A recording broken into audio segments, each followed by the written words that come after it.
Molly. And I'm Jamie, and this is our From the Pasture with Hired Hand podcast. As the owners of Hired Hand website software, we've been developing websites and creating internet marketing strategies for livestock breeders for the past 10 years. The majority of our customers are involved in the breeding of registered animals, such as Texas Longhorns, Highland cattle, horses, and white-tailed deer, where the pedigrees are very important. The From the Pasture with Hired Hand podcast examines many of the differences in raising pedigreed livestock for maximum profit. Join us and learn what we're covering today. Okay, so joining us today is Mike Davis from Lucky Mountain Ranch, and Mike is one of the sponsors of the Macomb sale. So he's part of the special series that we're doing on all of the Macomb sale sponsors. So thanks for joining us, Mike. You bet. Thank you. So Mike, you and Holly have sponsored the sale now for 2 to 3 years, I think, right? Correct. I And think it's our third year. Yep. And it's always been the Friday dinner. Is that right? Yeah. We got with Alan and we just wanted to give back and participate in some way. And so the Friday night party just needed a little boost. So we were thankful to be able to, participate in some small way on that party, which is always a great party. We just wanted to, help keep it, make it better. Well, in the past few years, you've always had some special little gift that you give people as well. I think last year it was T-shirts, if I remember right. Yeah, last year was an odd year with COVID and everything. So, it was the rules were still being made. I think when we're just getting started, so we had to do something last minute. We weren't even sure there was going to be a sale, and I think, as you remember, it was small. And so hopefully this year, last year was, we all want to forget about 2020, so we're going to make this year's party hopefully twice as good as in the past. So this year, nice. And like I said, I think within certain, being in outdoors, and now that everybody understands the rules, I think what we're going to do is the party's. I was talking to Alan. The party's going to be bigger. Hopefully, hopefully everybody comes. Both bidders and non-bidders, but we're not going to have a tent, so we're going to have maybe more tables and more food and more drink. So Nice. Well, good. This should be fun. Macomb sale is always a good time. yes, it sure is. So tell us about your consignments for this year's sale. So this year, Alan wanted, given the Saturday sales is a lot of vintage cows from the Macomb's herd itself. Alan wanted to have a special heifer sale, futurity and sale combined. So as always, he makes me dip into my good stuff. So we're doing a 2018 heifer and a 2019 heifer.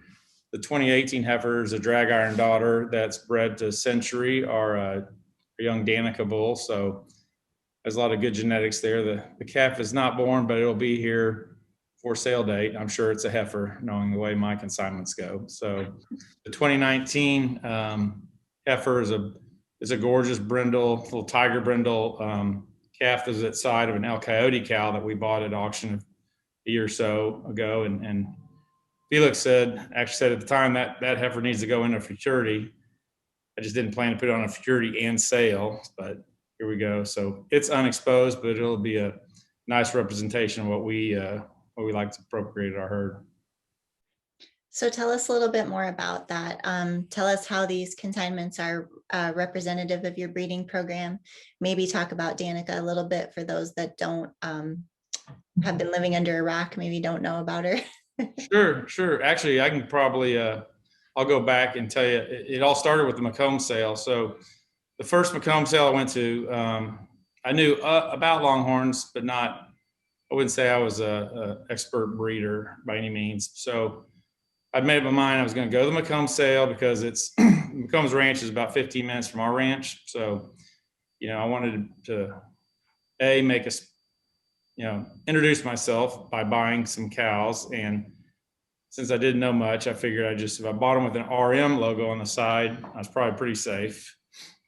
But one heifer I really liked had a 3S on the side of it. Well, I had no idea that was Alan Sparger. I had no idea. I didn't know who Alan was. I didn't know he was affiliated with Reds. I just knew it was a cow I liked. So anyway, went over to Comfort to Alan and Teresa's place, and I was looking at his cows, and he had some beautiful cows in his pasture over there in Comfort. And he pointed to a little heifer, 2-year-old over in the corner, and said, "Yeah, they're good, but that one's going to be great." And I looked at it, it was like 60 inches long, wide, and these other ones were 80 to 90. And I was like, little did I know she was 2, and then she grew. So that little heifer grew 30 inches in 1 year, so I had watched her, and of course, I wanted her at the sale, at the legacy sale, and the Merediths wanted her a little more. So, but as time worked out and fortunes had it, I was presented an opportunity to buy her back. And so, took us about a nanosecond to, get that one done with Marty and Bill and Judy. So very happy. So she's the cornerstone of our herd. We own her grandmother, and obviously several daughters, but we have one bull, which is Century. And he's a gorgeous little bull. And then he's been doing a really good job for us. And like I say, we don't let many of them go at sale, but we're letting one go, and here in May. It's going to hurt a little bit, but good for somebody else. Do you have any other bloodlines that are kind of the foundation of your program that you want to talk about? Sure. Yeah. I'd say, one we really like is CC Cha-Ching. So she just won Superior, Senior Producer Dam, at the recent Horn Showcase. And what I really like about her is she's a perfect example of a 75-inch cow that you probably wouldn't notice in the pasture, but all her offspring are, she has a Emero Cha-Ching, the world record total horn cow. It's over at the Bentwood Ranch. We have a couple of 90-inch cows, and I have one of the last, like I say, one of her, I probably got 3 or 4 of her daughters, and they're all great, and they all produce. So we like to see the Cha-Ching line just because it's hard to screw it up, which, she seems to click well with everybody. The other one, which is kind of an old school one that you may or may not notice, is like kind of a Delta Van Horn cow. So we have a top caliber Delta Van Horn cow named just Van Horn that she's a producer. And of course, Texana Van Horn, which is everybody seems to know about. She's the largest black and white cow. So we really just, I see between those 2 bloodlines plus the Touchdown Tari Danica line, it's just, I look at my pasture, they're always good. So we try to, so we're trying to, how to replicate that, through the bull side, is a 2 or 3 year process, but we'll see. It's fun. It's a labor of love. It's fun to make mistakes, and you just keep on going. So, but it's hard to screw up some, and those are some, old time breeders that have, put fit. Alan's been working with the McCombs family, I think, for 50 years. He's only 65 years old or so. So you can do the math, how long he's been associated with the McCombs family. So he did a lot of, experimenting along the years, and I was just able to step in and try and, go from there. So, but those are our probably three, the Touchdown Tari Danica line, the, Delta Van Horn family, and the Cha-Ching family are kind of 3 that we kind of keep our eyes on. Nice. Well, it's like an exciting process. Okay, so let's take it back to the sale, McComb sale, a little bit. What are your favorite things? What do you enjoy the most about the McComb sale? So the McComb sale was the first sale I ever went to. I think what I liked about it most was just that it's a ranch sale. So, Texas hill country sunsets and evenings in early May, they just can't be beat. It's why we bought some land down there, and it's just something that, it's just something about it, a good outdoor sale. There's several out there, but this one, particularly my favorite, and being close by makes it a no-brainer.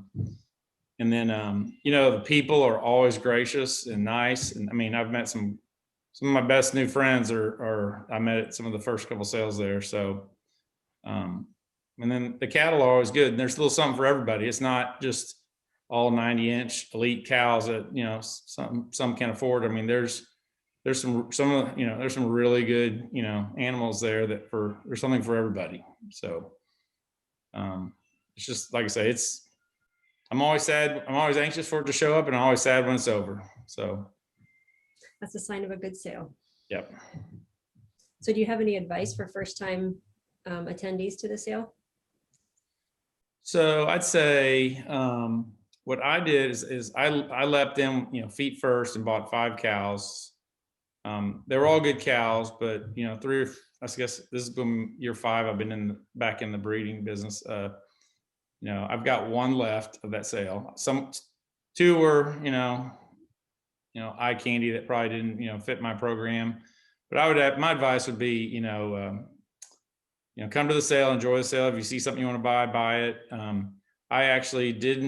I went to the next 9 sales and didn't buy a single cow. I just watched and learned and try to guess what cow was worth.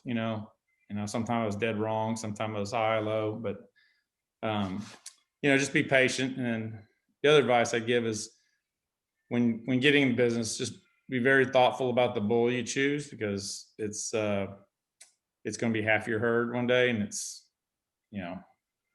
I used 1 bull 1 year early on, and pretty much that whole year was kind of a do-over, if you will. So there's 3 great bulls for sale in this auction on Saturday. The Beast, which we own part of with Red and Allen. G&L Painted Savage, which is lots of color, if that's what you like. And then Icon is just a good colorful cow that bull that's we have some daughters off of. They're some of the best ones we have. So I don't think a first timer would go wrong if they bought one of those bulls and wanted to get started. So Since Holly couldn't join us today, do you know what her favorite part of the sale is? her favorite part of the sale is probably the party, the Friday night party. So she's actually working with Sharice Glendenning. This year is going to be a little different with COVID. We can't have buffets and stuff like that. So, she's helping. Her and Sharice are going to put together some boxes. So we're going to try and come up with something, nice and delicious, I guess. And I'm sure the girls will do a great job on that. But yeah, she loves the. She's not into cow buying, which is kind of nice, There's no one there to hold my arm down and stuff. And it's Rex and Sharice is kind of the opposite. Sharice is the cow lover on that side of the equation. And if Holly was a hand raiser, I don't think I could stop her. So it's but she likes it, she loves it, and she supports whatever I do. But when it comes to buying cattle, she said, I don't drag you to the mall shopping, so please don't drag me, to the auction buying cows. That's fair. Fair enough. So, no. Seems like a good compromise. Yep. No. Well, thanks for taking a few minutes out of your day to join us. We appreciate it. Yeah, no, this is great. And it's like I say, it'll be here before we know it. And we're real excited. But like I say, because last year was kind of an off year, we're going to try and do our best with all the sponsors, the Heavers, the Glendennings, the Caseys, and myself, and try to make this one better than ever. Pray for no rain. That is one characteristic of a Davis sponsorship. It's rained the last 2 times, and so we're due, I guess, for a beautiful hill country sunset this time. So maybe if you make your little giveaways this year, little miniature umbrellas or something, maybe that'll keep the rain away. That's a great idea. That's got to happen. Right. All right. Right. Well, thanks so Good much. idea. Thanks so much for joining us. We appreciate it. Okay. Thank y'all. Bye.